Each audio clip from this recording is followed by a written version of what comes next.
dessem uma informação a respeito. Então, vou aproveitar que eles estão aqui e vou perguntar pessoalmente. Pode ser, Nilceia? Não, mas pessoalmente, né, tem outra. O que você considera que seja? Já tem até a cola. Ajuda, ajuda.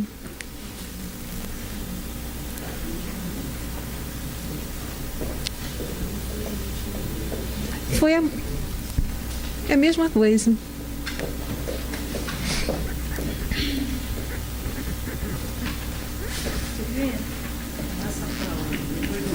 Então tá bom. Ludmila, ajuda? O que é? O estilo da vida corpórea. O que você considera que seja? Pode segurar. Eu considero um retorno ao verdadeiro lugar da onde eu deva estar, né? Onde a minha verdadeira origem, né? Certo. Posso perguntar aqui na frente, já que o microfone não vai muito lá atrás? É o que a gente chama de morte. A morte do corpo físico, e aí o espírito continua seu caminho. Perguntar ao pessoal de grupo de estudo, né? Vai contribuir? Não, eu concordo com ela. Eu acho que é quando a gente desencarna e volta para o plano espiritual. Isso. Alguém tem uma outra posição que queira passar? O senhor? Só. Tá. Então, vamos lá. Para nós começarmos... Natália, pode me ajudar ali?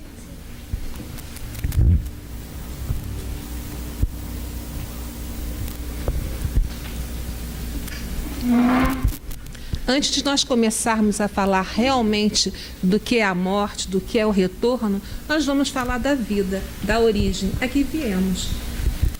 Nós vamos estar estudando a alma após a morte, a sua individualidade, a superação da alma e do corpo e a perturbação espiritual que se faz presente. Mais uma. Então, antes de começar realmente a matéria, nós vamos primeiro voltar. E vamos voltar para o objetivo da encarnação. Todos lembram a que viemos? A gente fala no retorno. Mas por que nós estamos aqui? Qual é o objetivo verdadeiro da encarnação? Então, Kardec pergunta qual o objetivo da encarnação dos espíritos. E os amigos respondem: a oportunidade da reencarnação nada mais é para que nós nos aproximemos mais de Deus. Para que nós aproveitemos a vida terrestre para expiar, remir, pagar, entre aspas, os nossos erros anteriores e que possamos cumprir as missões. Mas quando a gente fala em missão, dá a impressão que está longe da gente, não é isso? A gente imagina um missionário, imaginamos um Divaldo, né? Imaginamos um Chico Xavier. O que é a missão? Será que a missão está tão longe da gente assim? A missão pode ser cuidar de um idoso. Uma missão pode ser cuidar de um doente. Uma missão pode ser pequenas coisas que nós fazemos no nosso dia a dia e muitas das vezes nós não nos damos conta. Uma missão, ela pode ser orquestrar, compor uma música. Olha que missão linda. Não é para deleite humano? Não é para que nós possamos não dá uma paz tranquila quando nós escutamos uma bela orquestra. Não estou falando de funk, não, tá? Estou falando de uma música maravilhosa, né? E com deleite nosso. Isso é uma missão. Não é uma coisa bacana? Então, não está tão longe de nós. Fabricar é uma missão, estocar é uma missão. Quantas pessoas têm o dedo verde na jardinagem? Isso não é missão? Que possamos aproveitar os nossos talentos, não é isso? Tem gente que acredita que nós vivemos várias vidas. Tem gente que acredita que nós vivemos uma só e depois tudo acaba. Ou seja, morre, acabou. Tem gente que acredita que nós vivemos uma vida e depois nós vamos para o paraíso ou, se não, para o inferno. Em que o Espiritismo acredita? O Espiritismo, ele acredita na reencarnação, que é nascer, progredir, morrer, renascer, tal qual a lei. É simples, né? Simples assim. gente fica sabendo da reencarnação? Como é que a gente soube que a reencarnação ela existe? Alguém dá uma dica? É porque eu estou acostumada com um grupo de gestantes. E com um grupo de gestantes a gente pergunta, né? Então aqui já é outra forma. Como ela falou, é a primeira vez, né, da palestra. Mas então, se alguém quiser também participar, para mim eu acho muito bacana. Tá? E a gente fica sabendo da reencarnação por depoimentos. Não foi assim que a gente ficou sabendo? Pela casa da vizinha, da família, que tinha alguma situação diferenciada. Uma situação em que alguém contou que teve um retorno do plano espiritual. Uma situação que alguém contou que teve uma resposta através de um sonho. E assim, nós fomos buscar na fonte tudo aquilo. Deixa eu falar um negócio, já que você está falando sobre isso. Pode vir aqui? A sua voz é baixinha? A sua voz é mais baixinha. Não, minha voz é assim, já que ela está falando, né, de às vezes um vizinho, né, uma história, um acontecimento, então eu tenho tá? O avô do Cidinho. Ele deu uma prova na hora do desencarno dele, né, que ele disse que o sofrimento dele vinha de séculos e séculos e que naquele momento ele passaria da morte para a vida. Então foi uma prova que ele deixou para a gente, tá? E o mais importante é que ele não era espírita, ele é evangélico. E passou esse acontecimento, esse fato, né, de que a reencarnação realmente não temos que duvidar de jeito nenhum, tá? Era isso. Obrigada, sempre contribui, tá? E o que é reencarnar? É o processo de viver uma vida, morrer novamente para uma nova existência e nascer de novo, sempre para um novo aprendizado. Aqui é só, como ela já colocou o slide, é uma informação a mais. Essa informação veio de que milhões de pessoas do mundo acreditam na reencarnação. Uma igreja protestante anglicana da Inglaterra encomendou à Universidade de Oxford uma pesquisa sobre a reencarnação. Esse levantamento foi feito em 212 países. 500 pessoas fizeram a pesquisa e chegaram à conclusão que 2/3 da população, mas isso na década anterior, acreditavam, porque na Ásia a maioria das religiões são reencarnacionistas. Ou seja, a reencarnação é uma situação, é uma filosofia, é uma aceitação de muitos, de bilhões de pessoas que vivem no planeta, né? Quase a maioria, uma parte. Então, isso é só para acrescentar. Isso está nesse livro e também está nessa revista Time Life, a número 18. Tá? Pode passar. Nós podemos... Pode falar.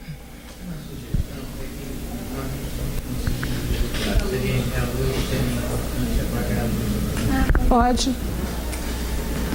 Pronto, melhorou? Obrigada. Dá para voltar? Deu? Tá? Isso está na fonte, está embaixo, tá? Universo Espírita. É sempre em blog, né? É aquela coisa, conforme o depoimento foi falado. Na medida que nós vamos tendo a curiosidade, nós vamos pesquisando e o tempo passa rápido quando a gente pesquisa, né? Porque a gente vai buscando a informação e quando vê, já está tantas horas.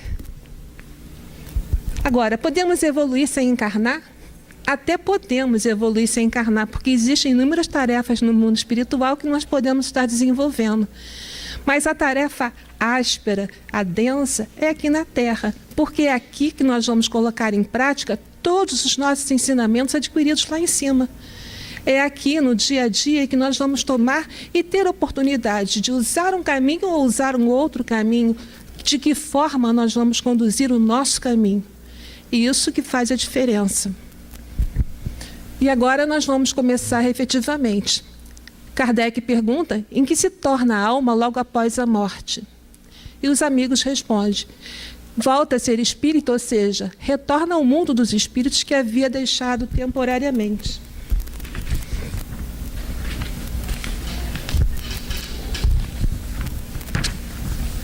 Ou seja, ela deixa de ser alma e passa a ser espírito.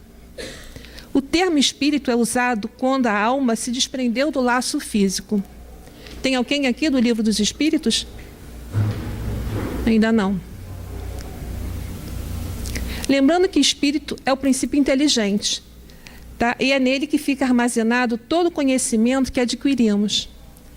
O espírito, enquanto encarnado, corpo físico, corpo energético ou perispírito. Tá?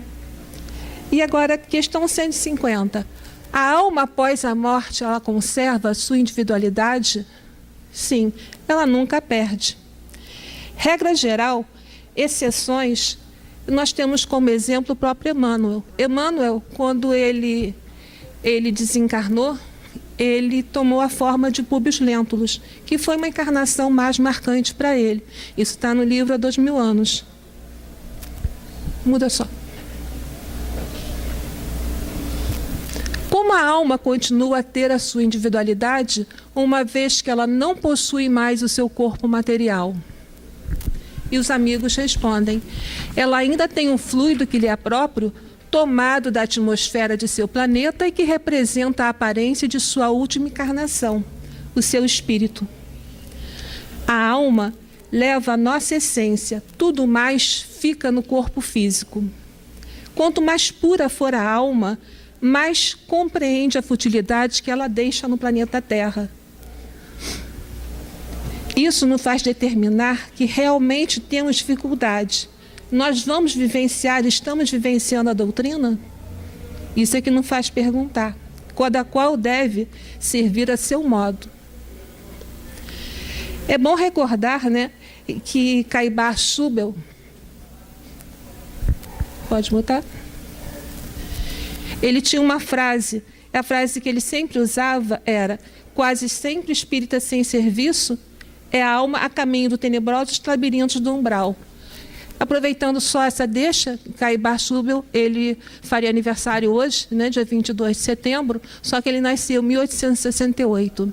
Ele também foi do Colégio Pedro II, eu só coloquei isso porque nós temos alguns colegas aqui do Pedro II. Tá? Já achei? Né? A turma sempre gosta. Tá? Ele trabalhava na farmácia, ele trabalhava aqui no Rio de Janeiro, depois ele foi ser prático de farmácia, foi depois para o interior de São Paulo, na cidade de Araraquara. E o seu trabalho começou a aparecer, ele criou o Centro Espírita Amantes da Pobreza, atual Centro Espírita Clarim. Logo em seguida, ele fez o jornal O Clarim, e além disso, além de programas radiofônicos, ele também lançou a Revista Internacional do Espiritismo.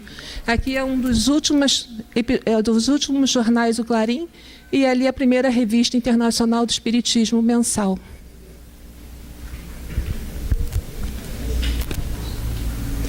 O que pensar da opinião dos que dizem que após a morte a alma retorna ao todo universal? O conjunto dos espíritos não forma o todo? Não constitui um mundo completo? Quando estás numa assembleia, és parte integrante, mas não obstante, conservas sempre a tua individualidade. A alma, ela não perde a individualidade. Ela conservará sempre, sejam quais forem as provações por que irá passar. Por vezes, ela pode perder a consciência, mas é um fato temporário. Pode. Pulou uma, né? 152? Pulou. Que prova nós temos da individualidade da alma após a morte?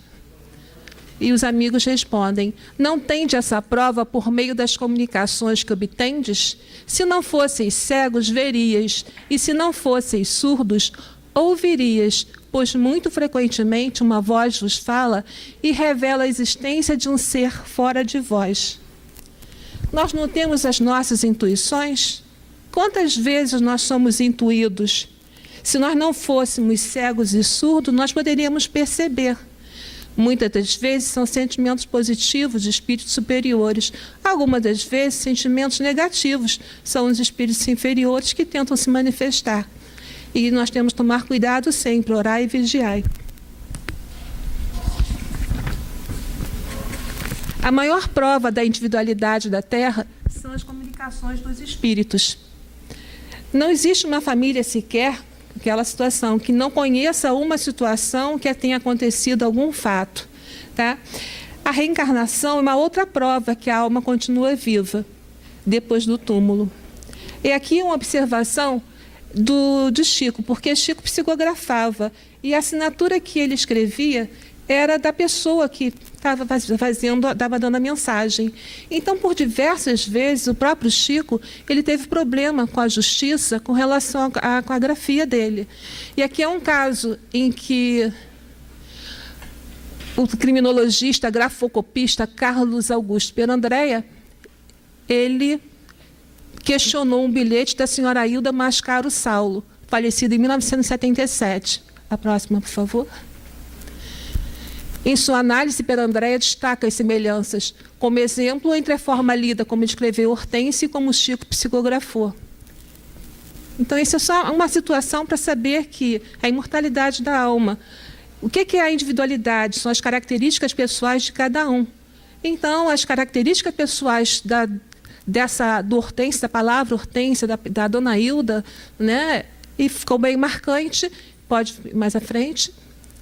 E acreditaram, depois com a conclusão de Perandrea, de que a escrita padrão do próprio Xavier se mesclou na psicografia e considerou irrefutável de que Hilda escrevera além das mãos do médium, pelas mãos do médium.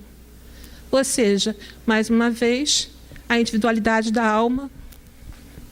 A próxima.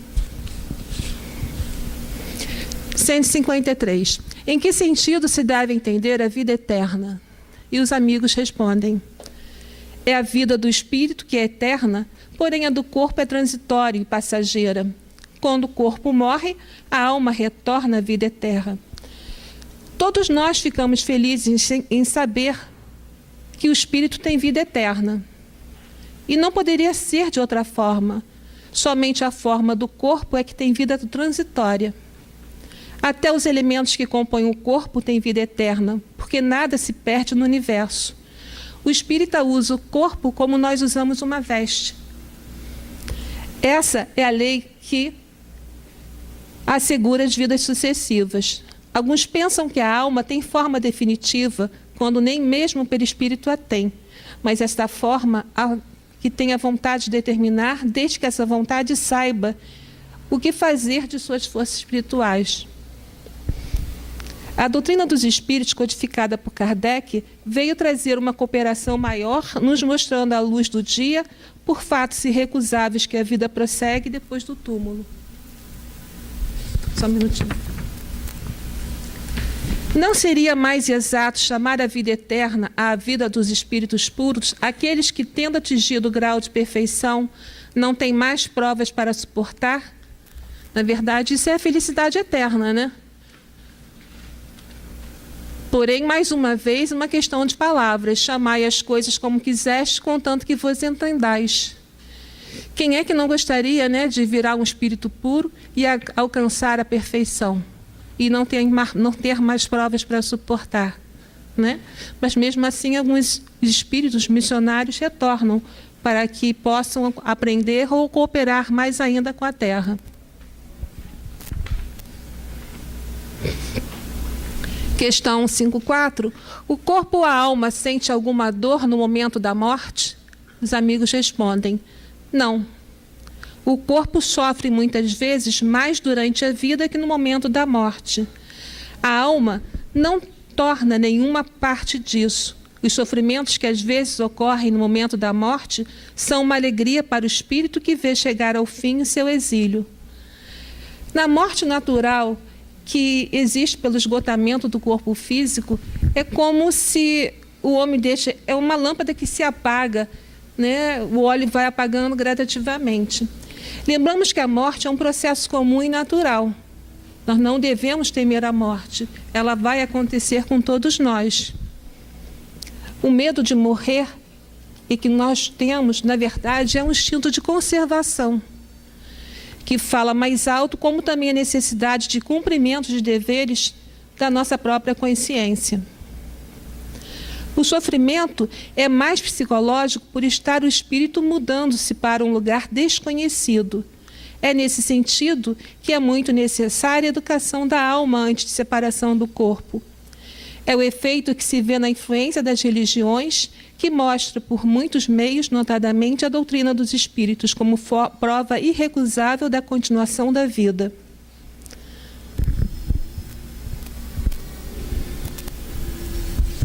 Como se opera a separação da alma do corpo? Quando os laços que a retinham se rompem, ela se desprende. Acontece com todo mundo? Não no mesmo tempo. Mas se os laços forem rotos, mesmo a força, vai haver a morte? Sim, vai acontecer. Desencarnação, não. Nem sempre, quando estão rotos os laços, há o desprendimento total. Por favor. A separação que se opera instantaneamente por uma transição brusca, há uma linha de demarcação nitidamente traçada entre a vida e a morte? Não. A alma se desprende gradualmente e não se escapa como um pássaro cativo subitamente libertado. Esses dois estados se tocam e se confundem de maneira que o espírito se desprende pouco a pouco dos laços que o retinham no corpo físico. Eles se desatam e não o quebram. Durante a vida, o espírito se acha preso ao corpo pelo seu envoltório semimaterial ou perispírito. A morte é a destruição do corpo somente, não a desse outro invólucro, que do corpo se separa quando cessa a vida orgânica. A observação demonstra que, no instante da morte, o desprendimento do perispírito não se completa subitamente, que, ao contrário, se opera gradualmente e com uma lentidão muito variável conforme indivíduos. Em uns é rápido, podendo dizer-se que no momento da morte é mais ou menos o da libertação. Em outros, naqueles, sobretudo, cuja vida toda material e sensual, o desprendimento é menos rápido. Então, gente, na hora da morte, nós vamos morrer como nós vivemos. Se nós formos apegados à matéria, com certeza a nossa morte vai ser mais dificultosa. Nós vamos morrer tal qual nós temos o hábito de viver, o nosso pensamento. O pensamento atrai. Se nós formos ligados à matéria, nós vamos ter maior dificuldade.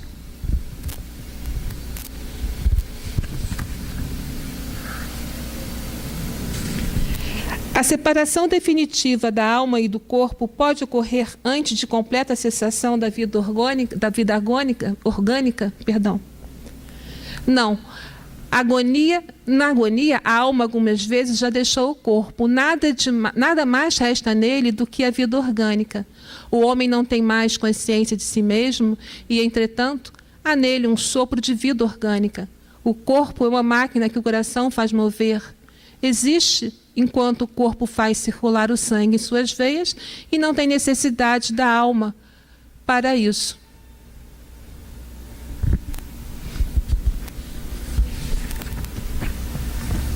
Não existe uma desencarnação igual à outra.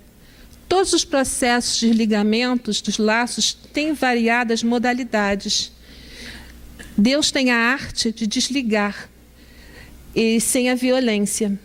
Os meios de ligar a vida corporal e desligar-se dela são regidos por leis que correspondem às necessidades da alma.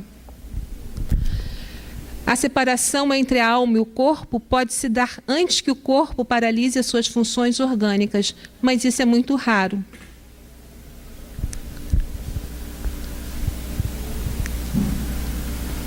(157) No momento da morte, a alma tem às vezes um desejo, um êxtase que lhe faz entrever o mundo de que vai entrar.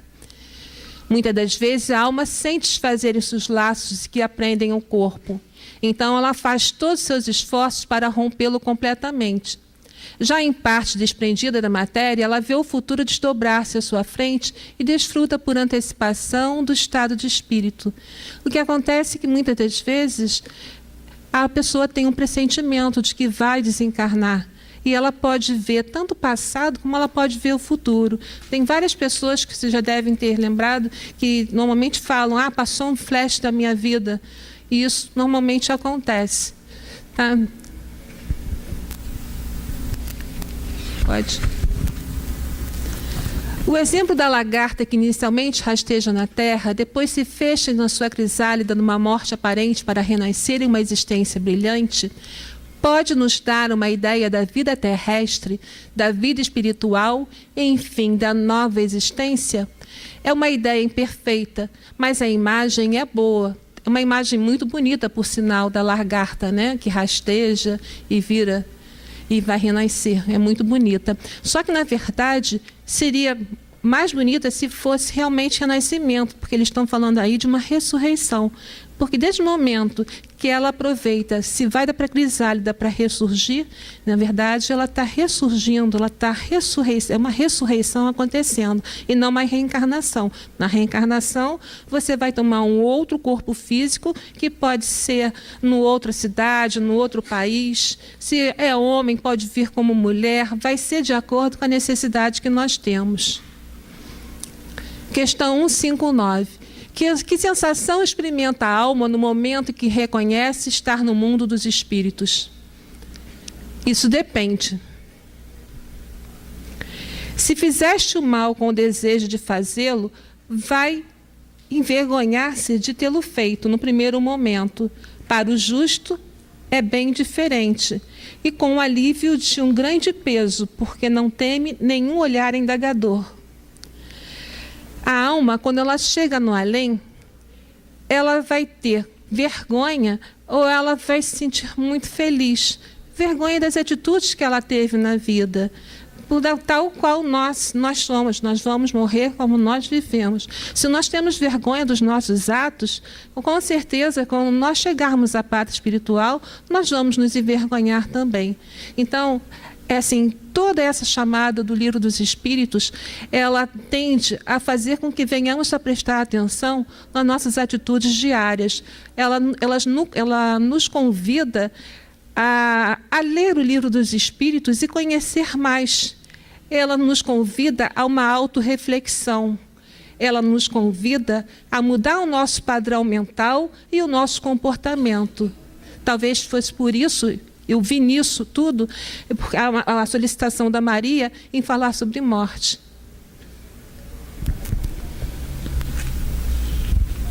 Por favor.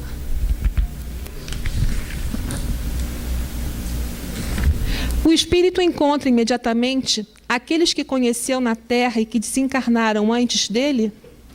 Sim. Nós vamos ter a oportunidade, e se tivermos merecimento, seremos recebidos sim pelos nossos amores, pelos nossos amigos. Normalmente, nós somos recebidos por ele. Normalmente, existe um membro da família que vem ter conosco e já começa a fazer a preparação, já algumas semanas de antecedência. E é muito bonito o estudo dessa situação, porque o preparo para o falecimento, o preparo para a morte, ele é muito bonito. Dá um trabalho para os amigos espirituais muito grande. Agora, sem papel, porque o papel está me deixando irritada. Tá? Então, mais fácil eu falar do que eu sei, né, do que ficar lendo. Senão a gente acaba querendo passar muita informação. Tá? Então, assim, quando a equipe espiritual ela se reúne para fazer o trabalho de resgate daquele coração, eles vêm em equipe e eles colocam a pessoa no invólucro. E esse invólucro é para que ele fique protegido. Protegido de quê? Dos pensamentos dos familiares. Esse invólucro é uma proteção que acontece para que as vibrações daqueles corações que estão próximos, para que ele possa ficar descansando, possa ter paz. Já repararam que no momento do desencarne existe uma melhora súbita? É a hora daquele coração próximo ir descansar, das pessoas irem para casa, irem dormir, e atrás daquele coração que vai dormir, existe um amigo protetor fazendo com que ele venha descansar realmente, fazendo com que ele venha repor as suas energias, dando a oportunidade para quem? para aquela equipe que está junto, a pessoa que vai fazer a passagem, para ele poder se preparar. Porque, na verdade, o que a gente considera uma perda, não é uma perda. A gente tem que assumir que aquela pessoa viajou, porque nós vamos nos encontrar mais tarde. Também não é uma saudade antecipada. Pode até ser uma saudade antecipada, não é? Mas a gente não pode considerar como perda. E não é perda. Nós vamos nos encontrar. Tá? E, assim, a gente vai agora muito pelo que a gente vê nas reuniões de quarta-feira, que é reunião de esclarecimento. Em todas as reuniões de esclarecimento, nós temos os espíritos que vêm despertar aqui na casa. Alguns realmente não tiveram a oportunidade de ter os seus familiares próximos, os seus amores, mas Deus, na sua infinita bondade e misericórdia, dá a cada um de nós a oportunidade. E que bom que eles puderam despertar aqui, porque eles foram muito bem atendidos. O espírito encontra imediatamente aquele que conheceu na terra, aqui se desencarnar. Como é que é? O espírito encontra imediatamente aqueles que conheceu na terra e que desencarnaram antes dele? Sim. De acordo com a afeição que havia entre eles, muitas vezes vem recebê-lo na volta do mundo dos espíritos e o ajudam a se desprender das faixas da matéria. Assim como reencontra também muitos dos que havia perdido de vista durante a sua permanência na Terra. Vê os que estão na erraticidade, aqueles que já desencarnaram e vão reencarnar novamente, como também vai visitar aqueles que estão encarnados. Nós, quando estamos na pátria espiritual, nós temos livre acesso de acordo como nós vamos chegar lá. Por isso é o convite que é feito a cada um de nós de se melhorar gradativamente e se conhecer mais, ler mais. Então lá nós vamos ter oportunidade de receber visitas e fazer visitas. Na morte violenta e acidental, quando os órgãos ainda não estão enfraquecidos pela idade, que é diferente, né? Quando você vai na idade, é aquela chama que está se apagando. A separação da alma e o término da vida ocorre simultaneamente, geralmente é simultânea, mas em todos os casos o momento dessa separação é muito curto. Garanto que assim, muitos devem estar lembrando do ator que faleceu, né? Agora recentemente. Foi um desencarne assim, muito súbito, que ninguém esperava. Então, o que a gente pode falar dele? A gente pode comentar, né, que dependendo do grau de evolução dele, né, porque muitos disseram que ele era uma pessoa maravilhosa, que tinha muitos trabalhos, né, que é uma pessoa que alegrava, né? E então a gente fica na expectativa de que ele realmente seja tudo aquilo e que ele tenha o merecimento, por ser tudo aquilo, de ter tido um desencarne tranquilo. Né? A princípio não foi, então faz com que a gente venha a orar para, ainda mais ele como artista, o que deve ter, que a gente pede que ele venha, esteja em sono profundo e ele possa estar repousando, descansando, para não ficar à mercê das opiniões dos outros, para que ele possa estar descansando, para que ele possa, daqui a algum tempo, sim, despertar tranquilamente. Pode? Essa daqui é muito interessante. No caso de decapitação, porque é uma pergunta, né? Decapitação, né? O homem conserva por alguns instantes a consciência de si mesmo? Muitas vezes a conserva durante alguns minutos, até que a vida orgânica tenha se extinguido completamente. Mas às vezes ocorre que a apresentação da morte pode fazer com que perca a consciência mesmo antes, no instante do suplício. Essa pergunta, ela está no Livro dos Espíritos, porque isso aconteceu na França, na época em que a guilhotina era usada. Então, mas muitas daquelas pessoas que iam para a guilhotina já perdiam até a consciência, porque ficavam com tanto medo que já a consciência já nem tinha na hora que o corpo físico estava lá. Então, muitos foram agraciados com a perda da consciência antes de encarar o carrasco. Tá? Agora vamos para a perturbação espiritual. A alma, ao deixar o corpo, tem imediata consciência de si mesma? Consciência imediata, não. Ela passa algum tempo com um estado de perturbação. Isso vai depender do grau de evolução de cada um. Quanto mais nós formos apegados à matéria, mais vai haver uma dificuldade. Quanto mais a sensualidade for à tona, estiver à tona, com certeza mais difícil vai ser se separar daquele corpo físico. Muitos ficam apegados. E o que a gente espera para um falecimento tranquilo, uma morte digna, uma morte, é estudar, é conhecer e praticar atos caridosos. Estudar sempre. É o que a gente pode fazer de melhor para que a gente possa, ao desencarnar, estarmos em paz. Ter a consciência tranquila de que nós fizemos sempre o nosso melhor. Tá? Agora, a questão 164. Todos os espíritos experimentam, no mesmo grau e com a mesma duração, a perturbação que se segue à separação da alma e do corpo? Não, depende da sua elevação. Aquele que já está depurado reconhece a sua nova situação quase imediatamente, porque já se libertou da matéria durante a vida do corpo. Enquanto o homem carnal, aquele cuja consciência não é pura, conserva durante muito mais tempo as sensações da matéria. Vamos aproveitar a encarnação, vamos ler o Livro dos Espíritos, vamos conhecer o Evangelho.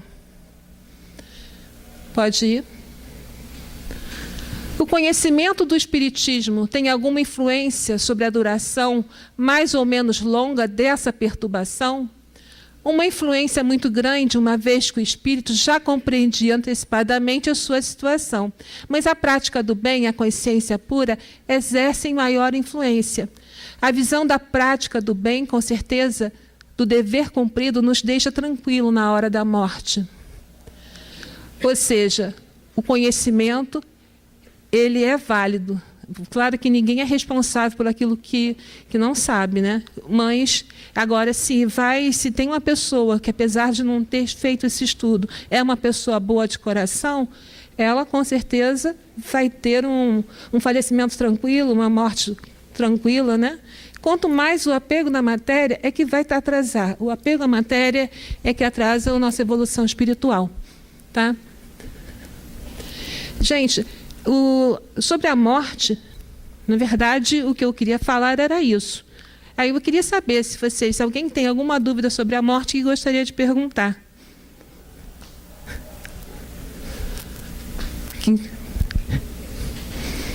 Tá, então eu vou passar agora para uma situação que também é algumas palavras-chave, tá? Algumas palavras marcantes, tá? Do que nós falamos sobre hoje aqui. Antes do nosso retorno, vamos nos lembrar do motivo da nossa vinda.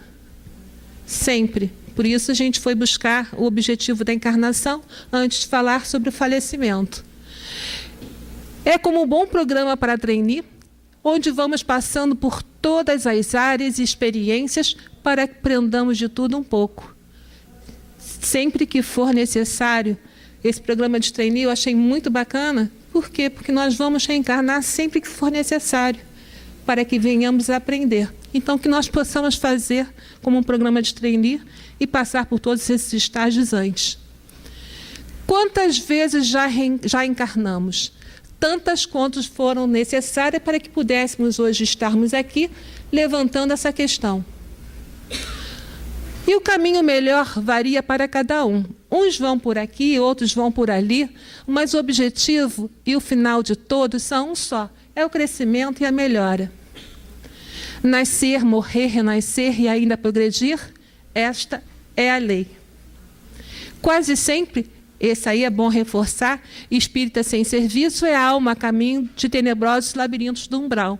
Então, aqueles corações que estão participando dos grupos de estudo, procurem um trabalho na casa. Morrer é a consequência natural do viver, e o despertar no além será o resultado natural de como adormeceu. Também já falamos aqui hoje. Lembrando sempre que estamos em um corpo transitório. Todos sabemos disso, mas nós não damos importância. E agora, lembrando do Divaldo, vivamos a experiência da morte, choremos, é normal, mas não blasfeme, morra com dignidade. Não postergue, comece hoje mesmo a ler o livro dos Espíritos. Justiça da morte. O que vale na hora da morte é a nossa posição espiritual e não o que nós temos na Terra. Não vale ser presidente, não vale ser gerente, ser rico e não ser rico espiritual. Se ama alguém, fale agora e não se arrependa nunca de ter amado. Pequenas frases chaves que nós devemos lembrar sempre, que vão nos ajudar vão nos ajudar na vida, para que possamos viver com dignidade e morrer com dignidade. E agora, lembrando Sócrates, se a morte fosse o fim de tudo, seria um ótimo negócio para os perversos, pois ao morrer teriam cancelado as maldades apenas do seu corpo, mas também da sua alma. Que bom que não é assim, não é isso? Agora nós vamos tocar num assunto, aproveitando, nós começamos falando sobre vida, passamos para a morte, e agora nós vamos falar sobre prevenção da vida. Por favor. Vamos aproveitar o mês de setembro, que é o mês da campanha de prevenção ao suicídio. Se alguém observar, alguns corações têm um lacinho amarelo no peito, tá? Isso aí é em nome da campanha de prevenção ao suicídio. Falar sempre foi a melhor solução. E vou falar um pouco sobre o CVV, o trabalho que o CVV faz. O CVV é o Centro de Valorização da Vida. Ele foi fundado em São Paulo e não tem fim lucrativo.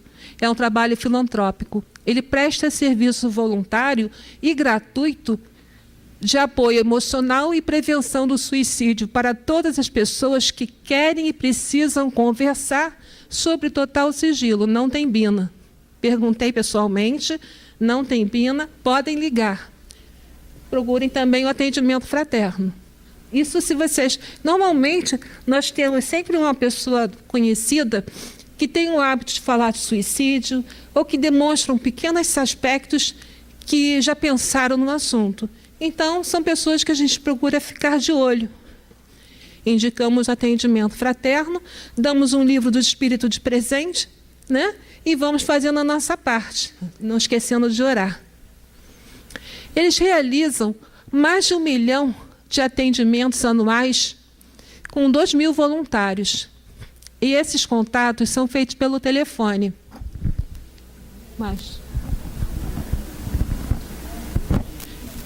Mesmo que você não tenha certeza que precisa de ajuda, não tenha receio em entrar em contato. Um dos voluntários vai estar sempre à sua disposição.